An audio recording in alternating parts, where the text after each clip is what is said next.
সকলকে Radhe Radhe. Daily life of Suvendu YouTube চ্যানেলে স্বাগতম। অনেক দিন পর আবারও একটি ব্লগ নিয়ে আমি চলে এসেছি। আপনাদের কৃষ্ণনগর শহরের বাসন্তী পুজো দেখাবো। পুজোটি কোথায় হয়েছে সেটাও বলবো। দেখতেই পাচ্ছেন একেবারে চার মাথার মোড়। এই পুজোটি হয়েছে কৃষ্ণনগর শক্তিনগর পাঁচ মাথার মোড়। আপনাদের আমি এই পাঁচ মাথা মোড়ের নটা কালীরও কালী পুজোর সময় দর্শন করিয়েছিলাম।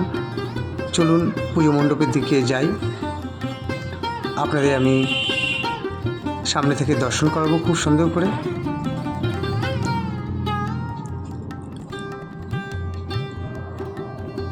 আমি তো ভাবতেই পারিনি যে কৃষ্ণনগর শহরে এত সুন্দর একটি পুজো মণ্ডপে বাসন্তী ঠাকুরের আমি দর্শন করতে পারবো। আপনাদের একদমই কাছ থেকে মায়ের দর্শন করাচ্ছি। মা দুর্গার আপনারা দর্শন করছেন, একদিকে দেবী লক্ষ্মী, একদিকে দেবী সরস্বতী, সিদ্ধিদাতা গণেশ, কার্তিক আপনারা দর্শন করছেন। আর ভিডিওটা যদি আমার ভালো লেগে থাকে লাইক শেয়ার তো আছেই, নতুন হয়ে থাকলে সাবস্ক্রাইব করতে ভুলবেন না। মায়ের কাছে একটাই প্রার্থনা করি, মা যেন সকলের মঙ্গল করেন। রাধে রাধে। ভিডিওর সঙ্গে থাকবেন, আপনাদের খুব সুন্দর করে ঘুরিয়ে দেখাবো আমি।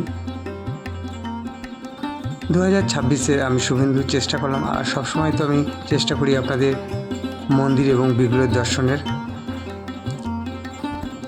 আপনাদের তো আমি ঠিকানা বলেইছি, কৃষ্ণনগর শক্তিনগর পাঁচ মাথার মোড়ে এই পুজোটি। কৃষ্ণনগর শক্তিনগর হসপিটাল তো অনেকেই নাম শুনেছেন, সেই শক্তিনগর হসপিটাল থেকে কিছুটা এগিয়ে গিয়ে এই পুজো মণ্ডপটি। আপনাদের সুন্দর করে দর্শন করিয়ে আমার ভিডিওটা আমি শেষ করব। ভিডিওর সঙ্গে থাকবেন, আপনাদের খুবই কাছ থেকে সুন্দর করে দর্শন করাচ্ছি বাসন্তী পুজোর।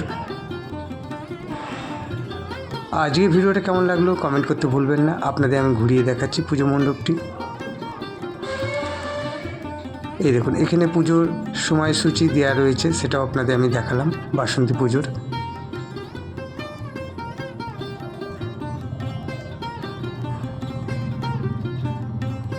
আপনাদের কাছ থেকে মায়ের দর্শন করাই। সকলে ভালো থাকবেন, সুস্থ থাকবেন, আবারও দেখা হবে। রাধে রাধে।